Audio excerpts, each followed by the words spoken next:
አርዕስተ ዜና የግል ባለሀብቶች ለግብርና ኢንቨስትመንት ትኩረት አለመስጠታቸው ክፍተት እየፈጠረ መሆኑን የግብርና ሚኒስቴር ገለጸ።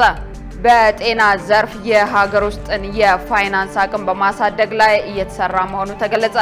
ከውጭ በኮሎምቢያ ወቅቱን ያልጠበቀ ዝናብ ያስከተለው ጎርፍ ሰብአዊ ቀውስ ፈጠረ።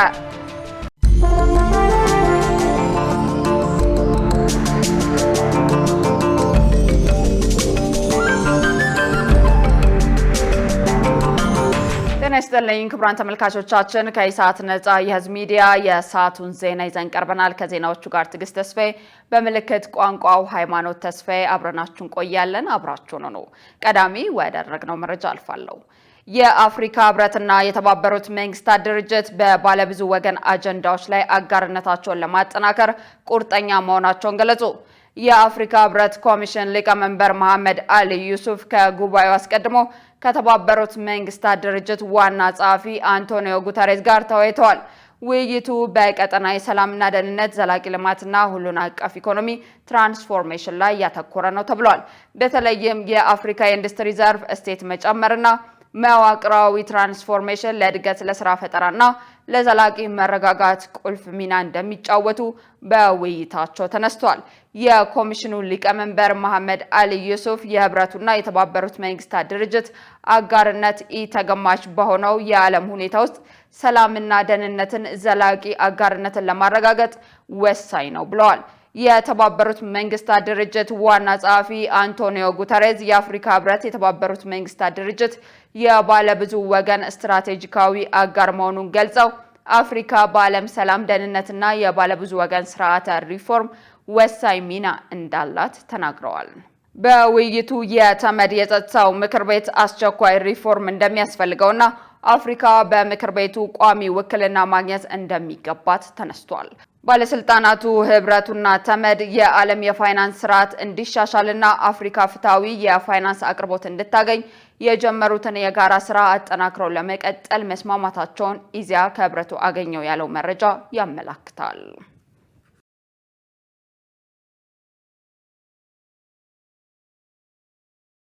የግል ባለሀብቶች ለግብርና ኢንቨስትመንት ትኩረት አለመስጠታቸው ክፍተት እየፈጠረ መሆኑን የግብርና ሚኒስቴር ገለጸ።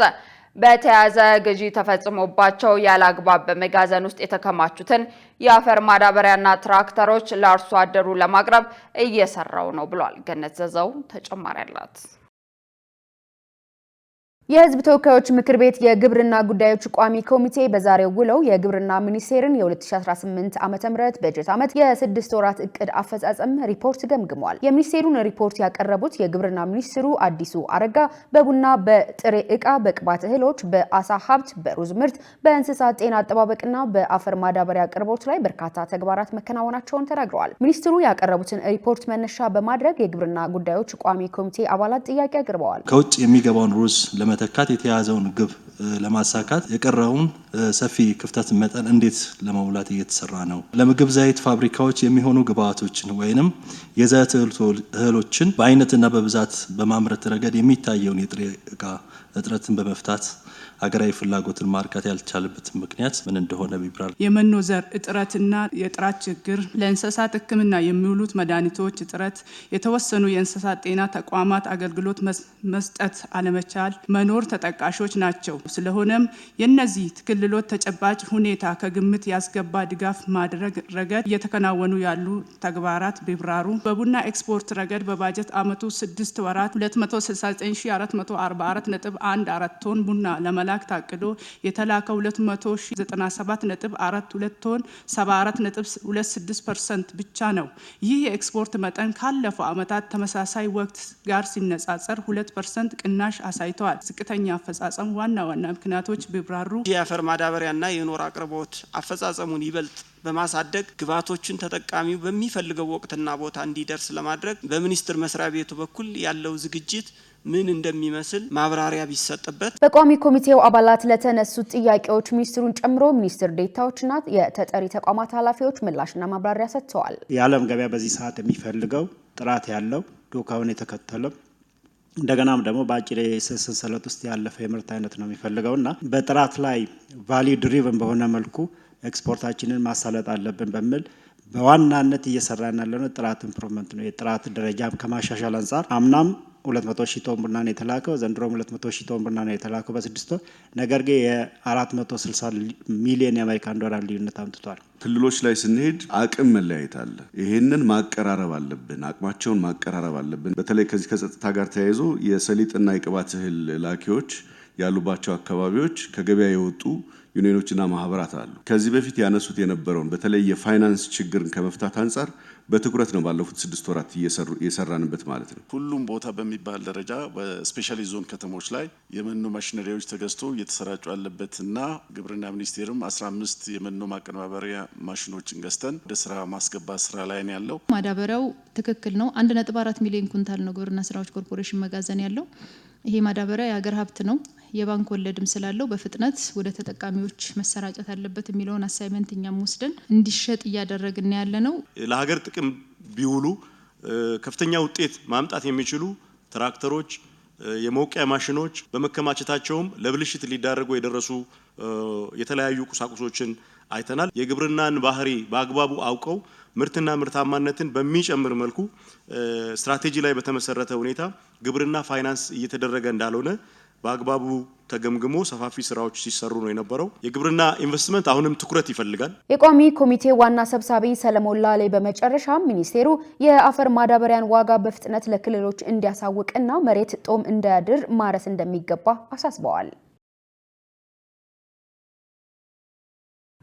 በጤና ዘርፍ የሀገር ውስጥን የፋይናንስ አቅም በማሳደግ ላይ የተሰራ መሆኑን ተገለጸ። ይህ የተገለጸው የማይበገር የፋይናንስ ስርዓት ለተሻለ ጤና አገልግሎት በሚል መሪ ቃል በተዘጋጀ የንቅናቄ መርሃ ግብር ላይ ነው። የዚህን ዜና ዝርዝር መሰረት ባዩ እንደሚከተለው ታቀርበዋለች። የጤናውን ዘርፍ አገልግሎት አሰጣጥ ለማስፋት ዘርፉን በራስ አቅም መደገፍ እንደሚገባ ተገልጿል። ይህ የተገለጸው የማይበገር የፋይናንስ ስርዓት ለተሻለ ጤና አገልግሎት በሚል መሪ ቃል በተዘጋጀ የንቅናቄ መርሃ ግብር ላይ ነው። የጤና ሚኒስቴር ሚኒስትር ዴኤታ ዶክተር ደረጀ ድጉማ በዚህ ወቅት እንዳሉት የጤናውን ዘርፍ ከማሻሻል ባለፈ ተላላፊ ያልሆኑ በሽታዎች ስርጭት በመጨመሩና የሀገር ውስጥ ፋይናንስን አቅም መፍጠር በማስፈለጉ ንቅናቄው መከናወኑን ለኢሳት ተናግረዋል። በቀጣይነት የጤና ሴክተሩን የበለጠ ለማሻሻልና የዘላቂ ልማት ግቦችን ለማሳካት እንደ ሀገር የተያዙ ግቦችን ለማሳካት ምን አይነት አማራጭ የዘላቂ የጤና ፋይናንሲንግ ስርዓቶች ይኑሩን በሚል ላይ ነው እየተወያየን ያለ ነው። ይሄ ውይይት በጣም በአስፈላጊ ጊዜ ላይ ነው የመጣው በሁለት ምክንያት። አንደኛው ከውጭ የሚመጡ ድጋፎች ከጊዜ ወደ ጊዜ እየቀነሱ በመምጣታቸው፣ ሁለተኛ ደግሞ በሀገራችን ተላላፊ ያልሆኑ በሽታዎች እንደነ ካንሰር ጭምር ስርጭታቸው ከፍ እያለ መምጣቱና የሀገር ውስጥ የፋይናንስ አቅምን ከፍ ለማድረግ አስፈላጊ ጊዜ ላይ ስለደረስን በዚህ ላይ ደግሞ ባለድርሻ አካላት በተለይ የክልል ጤና ቢሮ ኃላፊዎች፣ የፋይናንስ ሚኒስቴር አጋር ድርጅቶቻችን በተለይ ትላልቅ ድጋፍ የሚያደርጉ እነሱ ባሉበት ነው ውይይት እያደረግን ያለ ነው። ስለዚህ በጥቅሉ የዚህ ውይይት አውድ እንደሚያሳየው ትክክል ነው። ከውጭ የመጡ ድጋፎች እየቀነሱ መሆናቸው ይታወቃል። የውስጥን አቅማችን ደግሞ ከፍ ማድረግ አለብን። ለዚህ ደግሞ ከፖሊሲ ጀምሮ መስራት ያለብን ነገር ላይ እየተነጋገርን እንገኛለን። አቅማችንን ከፍ ማድረግ ከውጭ ድጋፎች ሲቀንሱ ከሀገር ውስጥ ደግሞ የበለጠ ማሰባሰብ ማህበረሰባችን ጋር የግል ሴክተር ጋር መንግስት ያልሆኑ የተለያዩ ድርጅቶችን እንዲሁም ደግሞ አማራጭ የፋይናንስ ስርዓቶችን ማምጣት እንደሚገባን እየተወያየን ያለ ነው። አክለውም ለጤናው ዘርፍ አሁን ላይ ያለው ሀብት በቂ አለመሆኑን አንስተው በጤና ላይ የሚደረግ ኢንቨስትመንት እንደ ወጪ መታየት የለበትም ብለዋል። በፋይናንሲንግ ስርዓቱ ለውጦች እየመጡ ነው ያሉት። በተለይ ከ2 ዓመት በፊት ወደ ስራ ያስገባ ነው የዘላቂ የጤና ፋይናንሲንግ ስትራቴጂ ያለ የሚኒስትሮች ካቢኔ አጸድቆ ወደ ስራ የገባንበት እሱን መሰረት አድርጎ መንግስት ተጨማሪ ሀብት እየመደበ ነው ያለው። ባለፉት 2-3 ዓመታት በጀታችን በእጥፍ ከፍ ብሏል። በፌደራል ደረጃ ብቻም ሳይሆን በክልልም ጭምር በጤና ተቋማትም ጭምር ያለን በጀት በቁጥር በጣም እየተሻሻለ መምጣቱ ግልጽ ነው። ይሁን እንጂ በተለያዩ ምክንያቶች ደግሞ በቂ አይደለም ይሄ። እኛ እንግዲህ እንደ ጤና ሴክተር የምናስበው ጤና ላይ የሚደረገው ኢንቨስትመንት እንደ ወጪ ሳይሆን ሌሎችንም ሴክተሮች የሚያንቀሳቅስ ጤናማ ማህበረሰብ ሲፈጠር ኢኮኖሚያችን ይሻሻላል፣ ማህበራዊ መስተጋብራችን ይሻሻላል፣ እንዲሁም ደግሞ ሌሎች ማህበራዊና ኢኮኖሚያዊ ለውጦች ይመጣሉ ብለን ነው የምናስበው። ስለዚህ ጤና ላይ የሚደረገው የትኛውም ኢንቨስትመንት እንደ ውጭ መታየት የለበትም። በጤና ሚኒስቴር የስራ አመራር ዋና ስራ አስፈጻሚ ዶክተር አስናቀ ዋቅጅራ በበኩላቸው በጤና ዘርፍ ሀብት መፍጠር በመቻሉ የእናቶች ሞት መቀነሱን ገልጸው እንደ ኢትዮጵያ ላሉ ሀገራት ይህ ትልቅ ስኬት መሆኑን ተናግረዋል። አሁን ዋናው ትልቁ ነገር ጤና ሚኒስቴር ከሰራቸው ስራዎች የረጅም ጊዜ ሂደት ነው።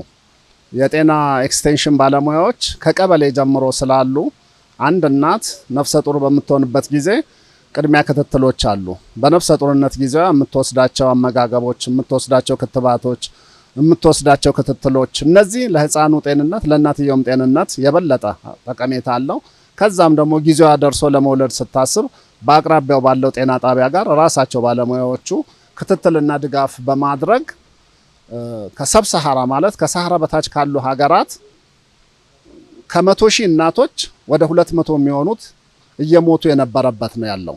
ነገር ግን አሁን ኢትዮጵያ እነዚህን ሁሉ ስራዎች በመስራቷ ከ100,000 እናቶች 141 እናቶች በህይወት ሲያልፉ ይሄ ማለት ምን ማለት ነው? እንደ ዓለም ጤና ድርጅትም በጣም በማደግ ላይ ባሉ ሀገሮች ላይ ትልቅ ስኬት ነው። በመድረኩ ላይ የዓለም ጤና ድርጅት ተወካዮችንና የክልሎች ጤና ቢሮ ኃላፊዎችን ጨምሮ ባለድርሻ አካላት ተሳትፈዋል። ኢንተርፕራይዞች ምርታቸውን ወደ ውጭ እንዲልኩ እየተሰራ መሆኑ ተገለጸ። የኢትዮጵያ ኢንተርፕራይዝ ልማት ከ16 ሚሊዮን ዶላር በላይ ዋጋ ያላቸው ምርቶች ወደ ውጭ ገበያ የተላኩ መሆኑን ገልጾ በጥናት በተለዩ ጉዳዮች ላይም ከሚመለከታቸው አካላት ጋር በጋራ እየሰራ እንደሆነ አስታውቋል። መሳይ ገዛኸኝ በጥቃቅንና አነስተኛ ደረጃ የሚገኙ ኢንተርፕራይዞችን በማሳደግ ምርቶቻቸውን ወደ ውጭ እንዲልኩ ለማስቻል በርካታ ስራዎች እየተሰራ እንደሆነ ይገለጻል። በዚህ ረገድ ተቋማቱን ወደ ተፈለገው ከፍተኛ ደረጃ ማድረስ ባይቻልም ወደ ውጭ በሚላኩ ምርቶች ረገድ ግን የእቅዱን ከግማሽ በላይ እንዳሳካ የኢትዮጵያ ኢንተርፕራይዝ ልማት የህዝብ ግንኙነትና ኮሚኒኬሽን ስራ አስፈጻሚ ሮቤል አህመድ ተናግረዋል። ስራ አስፈጻሚው ተቋሙ ኢንተርፕራይዞች ከውጭ ገበያ ጋር ያላቸውን የገበያ ትስስር አስመልክቶ ምልከታ እንዳደረገ ለኢሳት ገልጸዋል። አነስተኛና መካከለኛ ኢንተርፕራይዞች ምርታቸውን ወደ ውጭ ሊልካሉ ቢሆን መረጃ የማጥራት ስራ ጅምር ስራዎች አሉ። በተለይ አዲስ አበባና ዙሪያ አካባቢ ላይ እስከ 80 የሚሆኑ በአነስተኛና መካከለኛ ደረጃ ያሉ ምርታቸው ወደ ውጭ የሚልኩ ኢንተርፕራይዞችን ከነሱ ጋር በቅርበት የመስራት እቅዳቸውንም ሰፖርት የማድረግ ሁኔታዎች ተደርገዋል። ግማሽ ዓመቱ እቅዱ የነበረው ክቡራን ተመልካቾቻችን ከኢሳት ነጻ የህዝብ ሚዲያ ዜናዎቻችን አሁንም እንደቀጠሉ ናቸው። በቀጣይነት የቢዝነስና ኢኮኖሚ መረጃዎችን ወደ እናንተ እናደርሳለን። ባልደረባችን መሰረት ባዩ እየጠበቀችን ነው።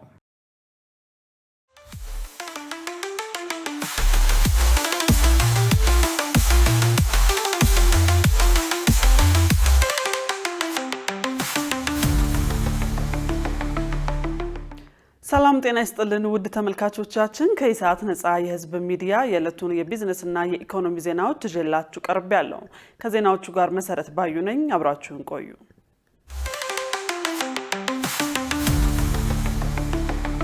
የ11 ቢሊዮን ዶላር ፈንድና አዲስ የፋይናንስ ራዕይ በአፍሪካ ህብረት የመሪዎች ጉባኤ ላይ ይቀርባል ተባለ። የአፍሪካ ልማት ባንክ ፕሬዝዳንት ሲዲ ኡልድታክ ስልጣን ከያዙ በኋላ ለመጀመሪያ ጊዜ በአፍሪካ ህብረት ጉባኤ ላይ ለመሳተፍ አዲስ አበባ ገብተዋል። እርሳቸውም ለባንኩ የቅናሽ ብድር ክፍል ክብረ ወሰን የሆነ የ11 ቢሊዮን ዶላር ድጋፍና አፍሪካን ወደ ራሷ ፋይናንስ እንድታድግ የሚያሸጋግር ስትራቴጂካዊ ማዕቀፍ ይዘው መምጣታቸው ተገልጿል። ፕሬዝዳንቱ ባንኩን 4 ካርዲናል ነጥቦች የተሰኘውን ራዕይ ለሀገራት መሪዎች በማቅረብ የአፍሪካን የፋይናንስ ክፍተት ማጥበብ፣ የፋይናንስ ሉዓላዊነት ማስጠበቅ፣ የስነ ህዝብ ክፍፍልን በመጠቀምና በአካባቢ ሀብት ለውጥ አማካኝነት መሰረተ ልማት በመገንባት ላይ ያተኮረ እቅድ ያስቀምጣሉ። ለዚህም ዋናው ምክንያት ሰፊውን የአህጉሩን ሀብት ለማንቀሳቀስ የተነደፈው አዲሱ የአፍሪካ ፋይናንስ አርኪቴክቸር ነው ብለዋል። የአፍሪካ ልማት ባንክ ለኢትዮጵያ አዲሱ ቢሾፍቱ ዓለም አቀፍ አየር ማረፊያ 500 ሚሊዮን ዶላር ቃል መግባቱ ተመልክቷል። የባንኩ ተሳትፎ እያደገ መምጣቱ ለኢትዮጵያ ቀጥተኛ አንድምታ እንዳለው የገለጸው ኢትዮጵያን ቢዝነስ ሪቪው ነው። የ2.3 ቢሊዮን ዶላር የውጭ ኢንቨስትመንት መገኘቱ ተገለጸ። የኢትዮጵያ ኢንቨስትመንት ኮሚሽን በ6 ወራት ጊዜ ውስጥ 2.3 ቢሊዮን ዶላር የውጭ ኢንቨስትመንት ማግኘቱን አስታውቋል። የኮሚሽኑ ኮሚሽነር ዶክተር ዘለቀ ተመስገን እንደገለጹት በኢንቨስትመንት ዘርፍ የሚታዩ ማነቆችን ለመፍታት በርካታ ተግባራት ተከናውነዋል።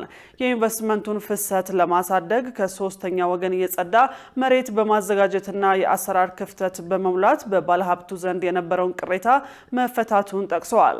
በዚህም ባለፉት 6 ወራት በተሰራው ስራም የ2.3 ቢሊዮን ዶላር ኢንቨስትመንት ወደ ሀገር ውስጥ መምጣቱን አመልክተዋል። ያም ሆኖ ግን ኢትዮጵያ ካላት ምቅ ሀብት አንጻር የበለጠ ለማሳደግ መረባረብ ያስፈልጋል ብለዋል። በሌላ በኩል በተጠቀሰው የጊዜ ክልል ውስጥ ለ245 የሀገር ውስጥና የውጭ ባለሀብቶች የኢንቨስትመንት ፍቃድ መሰጠቱ ተመልክቷል። የኢትዮጵያ ንግድ ባንክ ከአውስትራሊያው SGSX ኩባንያ ጋር የመግባቢያ ሰነድ ተፈራረመ። ስምምነቱን የኢትዮጵያ ንግድ ባንክ ፕሬዝዳንት ተወካይና የኮርፖሬት አገልግሎቶች ኤክስኪዩቲቭ ምክትል ፕሬዝዳንት አቶ ኤፍሬም መኩሪያና SGSX ኩባንያ ዋና ስራ አስፈጻሚ ቃዚህ አህመድ ፈርመዋል። ስምምነቱ በዋናነት የዲጂታል ሬሚታንስን ማቀላጠፍና የዓለም አቀፍ ኩባንያዎችን በማሳለጥ ላይ ያተኮረ ሲሆን ለባንኩ በዓለም አቀፍ ግብይት ውስጥ ጉልህ አስተዋጽኦ እንደሚኖረው ተገልጿል። የመግባቢያው ሰነድ ለባንኩ ከሐዋላ የሚያገኘውን የውጭ ገቢ በከፍተኛ ሁኔታ ያሳድጋል ተብሏል። የጥቁር ገበያ የውጭ ምንዛሪ ዋጋ መቀነሱ ተገለጸ። ይህ የሆነው የኢትዮጵያ ብሔራዊ ባንክ ባንኮች ዓለም አቀፍ የክፍያ ካርድ እንዲያዘጋጁ መፍቀዱን ተከትሎ እንደሆነ ተገልጿል። የኢትዮጵያ ብሔራዊ ባንክ በውጭ ምንዛሪ አሰራር ላይ ተጥለው የነበሩትን የቁጥጥር ቅድመ ሁኔታዎችና ክልከላዎች ማላላቱን አስታውቋል። ይህንን ተከትሎ ባለፉት ሳምንታት የቻይና አዲስ ዓመትንና ተያያዥ ጉዳዮችን ሰበብ በማድረግ አንድ የአሜሪካ ዶላርም ዛሬ በጥቁር ገበያ እስከ 190 የኢትዮጵያ ብር ደርሶ የነበረ ቢሆንም አሁን ላይ ግን ዋጋው በከፍተኛ ሁኔታ እየወረደ ይገኛል። ዘርፉን የሚከታተሉ የኢኮኖሚ ባለሙያዎች ለካፒታል ጋዜጣ እንደገለጹት ከሆነ ትናንትና በዱባይ ገበያ 1 ዶላር በ184 ብር ሲመነዘር ውሏል ብለዋል። በሀገር ውስጥ ገበያን በተመሳሳይ የዋጋ ቅናሽ የታየ ሲሆን የምንዛሬው ዋጋ ወደ 182 ብር ዝቅ ማለቱ ተመልክቷል። ለዚህ የዋጋ ቅናሽ ዋነኛው ምክንያትም የብሔራዊ ባንክን ውሳኔ ተከትሎ በጥቁር ገበያ ላይ ያለው የውጭ ምንዛሬ ፈላጊ ቁጥር እየቀነሰ መምጣቱ ነው። መንግስት ከዚህ ቀደም ከኤልሲ አፈቃቀድ ጋር በተያያዘ የወሰደው እርምጃ ነጋዴዎች የውጭ ምንዛሬ ከህጋዊ የባንክ ምንጮች ብቻ እንዲያገኙ አስገድዷቸዋል። በአሁኑ ወቅት በጥቁር ገበያ የውጭ ምንዛሬ የሚፈጸሙትን ከኢትዮጵያ ገንዘብ ለማሸሽ የሚፈልጉ የፖለቲካ ዓላማ ያላቸውና በሌሎች ህገወጥ እንቅስቃሴዎች ላይ የተሰማሩ አካላት ላይ ብቻ እንደሆነ ታውቋል። ይህም በጥቁር ገበያው ላይ የነበረውን ሰው ሰራሽ ፍላጎት በማቀሳቀስ ለዋጋው መውረድ ትልቅ አስተዋጽኦ ማድረጉ ተመልክቷል። ውድ ተመልካቾቻችን አሁን ደግሞ በዕለቱ በተመረጡ ባንኮች ያለውን የውጭ ምንዛሬ ዋጋና የብሔራዊ ባንክ የወርቅ ግብይት መረጃ ተከታትለን እንመለስ።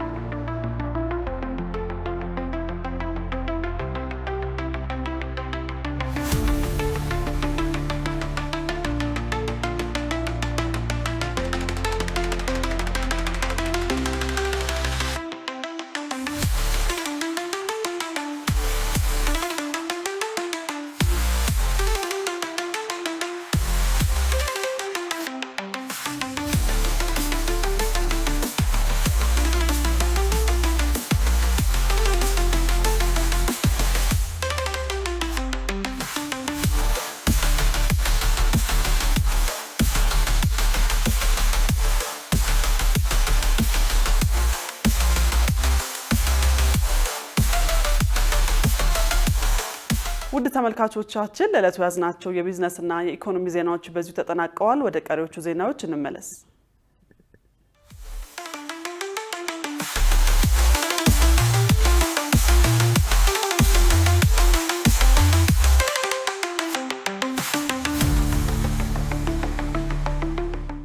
ክቡራን ተመልካቾቻችን ከኢሳት ነጻ የህዝብ ሚዲያ ዜናዎቻችን አሁንም እንደቀጠሉ ናቸው። በቀጣይነት ወደ ውጭ ዘገባዎች እናመራለን። በኮሎምቢያ ወቅቱን ያልጠበቀ ዝናብ ያስከተለው ጎርፍ ሰብአዊ ቀውስ ፈጠረ። አደጋው እስካሁን የ14 ሰዎችን ህይወት ቀጥፎ በመቶ ሺዎች የሚቆጠሩትን ደግሞ ከመኖሪያ ቀያቸው አፈናቅሏል። ይህንን ተከትሎ በሀገሪቱ የአስቸኳይ ጊዜ አዋጅ ታውጇል። ዮሐንስ ተስፋ ይህ የኮሎምቢያ ሰሜናዊ ግዛት በሆነችው ኮርዶባ የታየ ውድመት ነው። ለቀናት የዘለቀና ያልተቋረጠ ዝናብ ሙሉ ሰፈሩንና ሰፋፊ የእርሻ መሬቶችን በውሃ አጥለቅልቋል። ወንዞች ሞልተው መፍሰሳቸውና ከሰሜን አሜሪካ የመጣው ቀዝቃዛ አየር የሱኑ ወንዝ ተፋሰስ እንዲሞላ ማድረጉ ከኡራ ግድብ በታች ባለው አቅጣጫ ታሪካዊ የተባለ የጎርፍ አደጋን አስከትሏል። የክልሉ ዋና ከተማ በሆነችው ሞንቴሪያ ጎዳናዎች ወደ ቦይነት ተቀይረዋል። የውሃው መጠን በፍጥነት እየጨመረ በመምጣቱ ነዋሪዎች በጥድፊያ ያገኙትን ንብረት ለማዳን ቢሞክሩም ለብዙዎች ግን አልተሳካላቸውም። የቻልኩትን ሁሉ አድርጌ ነበር። ነገር ግን የውሃው መጠን ከ1 ሜትር ወደ 2 ሜትር በፍጥነት ጨመረ። ምንም ነገር ማዳን አልቻልኩ። ሁሉንም ነገር አጥቻለሁ። ሁሉንም ንብረቴ ነው። ፕሬዚዳንት ጉስታቮ ፔትሮ በ8 ግዛቶች ውስጥ የአስቸኳይ ጊዜ አዋጅ አውጀዋል። ይህ አዋጅ ለፕሬዝዳንቱ ለ30 ቀናት የሚቆይ ልዩ ስልጣን የሚሰጥ ሲሆን ይህም ብሔራዊውን በጀት ለድንገተኛ አደጋዎችን እንዲያዘዋውሩና ያለ ኮንግረሱ ይሁንታ አዳዲስ ጊዜያዊ ታክስ እንዲጥሉ ያስችላቸዋል። የሀገሪቱ ባለስልጣናት እንደገለጹት ቢያንስ 14 ሰዎች ሲሞቱ ከ150 ሺህ በላይ ሰዎች ተፈናቅለዋል። የብሔራዊ የከብት አርቢዎች ማህበር ቢያንስ 1200 እንስሳት መጥፋታቸውን ዘግቧል። በተለምዶ የዓመቱ ደረቅ ወቅት በሆነው የካቲት ወር የታየውና ታሪካዊ ክብረ ወሰን የሰበረው ዝናብ የክልሉን 80 በመቶ መሬት በውሃ ሸፍኖታል። ባለፉት ጥቂት ቀናት በኮርዶባ አንቲዮኪያና በአብዛኛው የካሪቢያን የባህር ዳርቻ ላይ የተከሰተው ክስተት ታይቶ የማይታወቅና አስቀድሞ ሊገመት የማይችል ነው። ኮሎምቢያ ከፍተኛ የፋይናንስ እጥረት ጫና ቢኖርባትም መንግስት ለአደጋው ምላሽ ለመስጠት በግምት 2.2 ቢሊዮን የአሜሪካ ዶላር ለማሰባሰብ አቅዷል። ቀደም ሲል ከአየር ንብረት አደጋ ጋር በተያያዘ ልዩ የኢኮኖሚ ስልጣን ለመጠቀም የተደረጉ ሙከራዎች በሀገሪቱ ፍርድ ቤት ህገ መንግስታዊ አይደሉም ተብለው ውድቅ ተደርገዋል። ሆኖም በዚህ ጊዜ መንግስት የአደጋው መጠን ሰፊነት ከአማራጭ ውጭ እንዳደረገው ይከራከራል። የአየር ንብረት ተመራማሪዎችን እንደሚሉ ከሆነ በተለምዶ ደረቅ በሆነው የካቲት ወር የታየው ይህ ዝናብ የዓለም የአየር ንብረት ለውጥ በደቡብ አሜሪካ ላይ እያሳለፉ ያለውን ያልተጠበቀ ጫና የሚያሳይ ነው። መንግስት ለተጎጂዎች መጠለያና እርዳታ ለማቅረብ እየተረባረበ ቢሆንም የመሰረተ ልማት ውድመቱ መልሶ ግንባታውን ፈታኝ እንደሚያደርገው ተገልጿል። መረጃውን ስናጠናቅር አልጀዚራን ዋቢያችን አድርገናል። የኢራን ውጥረት ባየለበት ወቅት ሁለተኛው የአሜሪካ አውሮፕላን ተሸካሚ መርከብ ወደ መካከለኛው ምስራቅ ይላካል ተባለ። በሌላ በኩል ኢራን በሚሳኤል አቅሟ ላይ እንደማትደራደር አስታውቃለች። ሸሪፍ ኢማም ተጨማሪ አለው። አሜሪካ በዓለም ላይ ትልቅ የተባለውን አውሮፕላን ተሸካሚ መርከብ ቀደም ሲል በአካባቢ የነበረውን ሌላ መርከብ እንዲያግዝ ወደ መካከለኛው ምስራቅ ልትልክ እንደሆነ ስለቅዶ የሚያውቅ አንድ ምንጭ ዓርብ ዕለት አስታውቋል። ይህም ኢራን በኒውክሌር ፕሮግራሟ ላይ ወደ ድርድር እንድትመጣ ለማስገደድ የተደረገው የፕሬዚዳንት ዶናልድ ትራምፕ እቅድ ነው ተብሏል። የዩኤስ ጄራልድ አር ፎርድ መርከብ ወደ ስፍራ የምታመራው ትራምፕ ከኢራናውያን ጋር ለመነጋገር ሌላ ዙር እድል መኖሩን ከተናገሩ በኋላ ነው። አንድ የቴህራን ከፍተኛ የደህንነት ባለስልጣን በዚህ ሳምንት ኦማንና ኳታርን ሲጎበኙ አሜሪካ አደራዳሪዎች ጋር መልእክት ሲለዋወጡ ድርድሩ ተግባራዊ አልተደረገም ነበር። የባህረ ሰላጤውና የአረብ ሀገራት በጋዛ ሰርጥ በእስራኤል ሐማስ ጦርነት እየተናጠ ባለበት መካከለኛው ምስራቅ አንዳች ጥቃት ቢፈጸም ወደ ቀጠናዊ ግጭት ሊያመራ ይችላል ሲሉ አስጠንቅቀዋል። ይህ በእንዲህ እንዳለ ኢራናውያን ባለፈው ወር በተካሄደው ሀገር አቀፍ የተቃውሞ ሰልፍ ለተገደሉ በሺዎች ለሚቆጠሩ ዜጎች የ40 ቀን ሐዘን መቀመጥ ጀምረዋል። በተጨማሪም በሀገር ውስጥ ባለው ጫናና ማዕቀብ የእስላማዊ ሪፐብሊክ መንግስት አጣብቂኝ ውስጥ ገብቷል። ባለፈው ሳምንት ኢራንና አሜሪካ ኦማን ውስጥ ቀጥተኛ ያልሆነ ንግግር አድርገዋል። ትራምፕ ሐሙስ ዕለት ለኢራን በሰጡት ማስጠንቀቂያ ኢራን ከእሳቸው አስተዳደር ጋር ከስምምነት ላይ የማትደርስ ከሆነ እጅግ አሰቃቂ ነው ብለዋል። ትራምፕ ኢራን የኒውክሌር ፕሮግራም ላይ ስምምነት የሚደረስበትን የጊዜ ሰሌዳ በተመለከተ ለቀረበላቸው ጥያቄ ሲመልሱ በፍጥነት ይጀመራል፣ እንደማስበው ከሆነ በሚቀጥለው ወር እንደዚያ፣ እናም ፈጥነው ከስምምነት ይደርሳሉ ብለዋል። ትራምፕ በዚህ ሳምንት መጀመሪያ ላይ ወደ መካከለኛው ምስራቅ ሁለተኛውን አውሮፕላን ተሸካሚ መርከብ ለመላክ ማቀዳቸውን ለአክሲዮስ ነግረዋል። ረቡዕ ዕለት ትራምፕ ከእስራኤሉ ጠቅላይ ሚኒስትር ቤንያሚን ኔታንያሁ ጋር ለረጅም ሰዓታት የወሰደ ንግግር አካሂደዋል። በዚህም የእስራኤሉን መሪ ከኢራን ጋር የሚደረገው ንግግር እንዲቀጥል ግፊት አድርገዋል። ኔታንያሁ የትራምፕ አስተዳደር ኢራን የባለስቲክ ሚሳኤል ፕሮግራሟን እንድትቀንስና ለነውጠኛ ቡድኖች ለሐማስና ለሂዝቦላ ለመሳሰሉት የምታደርገውን ድጋፍ እንድታቆም በሚል በቴህራን ላይ ጫና እንዲያደርጉም ተማጽነዋል። በሌላ በኩል የኢራን መንፈሳዊ መሪ አማካሪ እንዳሉት ኢራን በሚሳኤል አቅሟ ላይ ለመደራደር ፈቃደኛ አይደለችም ብለዋል።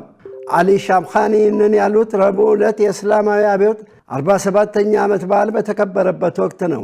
የእስላማዊ ሪፐብሊክ የሚሳኤል አቅም ለድርድር የሚቀርብ አይደለም ማለታቸውን በመንግሥት መገናኛ ብዙሃን ተዘግቧል። ዜናውን ስናዘጋጅ አሶሺየትድ ፕሬስና አልጀዚራን በመረጃ ምንጭነት ተጠቅመናል።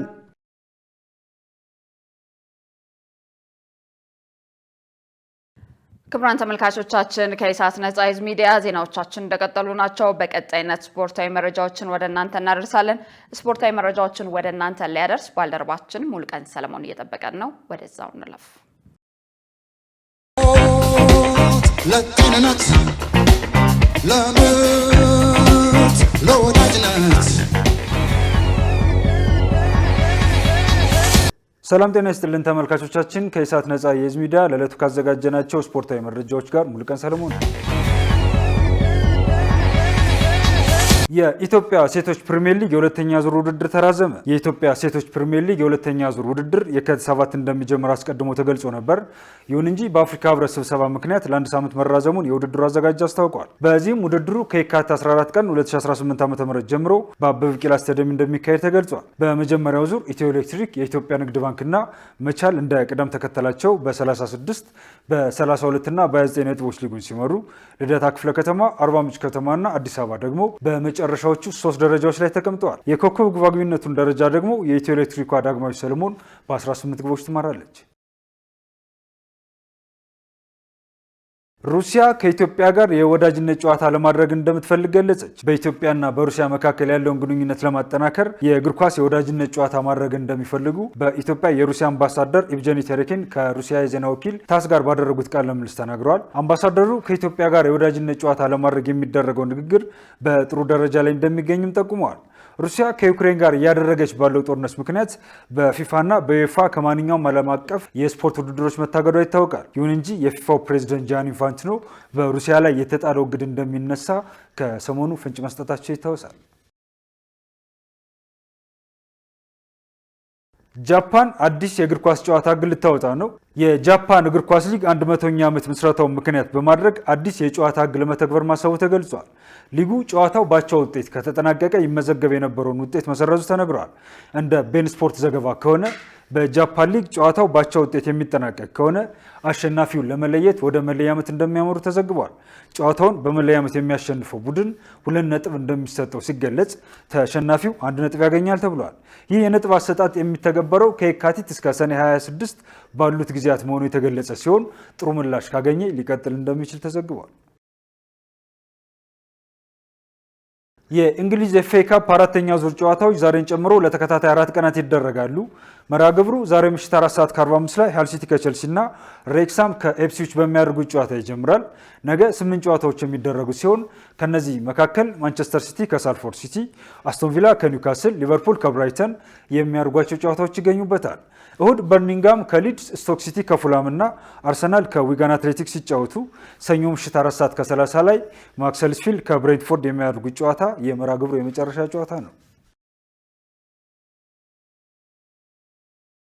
ተመልካቾቻችን ከኢሳት ነጻ የህዝብ ሚዲያ ለሰዓቱ ያዘጋጀናቸው ስፖርታዊ መረጃዎቻችን የተከታተላችኋቸውን ይመስሉ ነበር። ከመረጃዎቹ ጋር ሙሉቀን ሰለሞን አብሬያችሁ ቆየሁ። መልካም ጊዜ ይሁንላችሁ። ለጤንነት ለምርት ለወዳጅነት ክቡራን ተመልካቾቻችን ከኢሳት ነጻ የህዝብ ሚዲያ ለሰዓቱ ያዝናቸው ዘገባዎች ይህንን ይመስሉ ነበር። ከዘገባዎቹ ጋር ትዕግስት ተስፋዬ፣ በምልክት ቋንቋ ሃይማኖት ተስፋዬ አብረናችሁ ቆየን። መልካም ጊዜ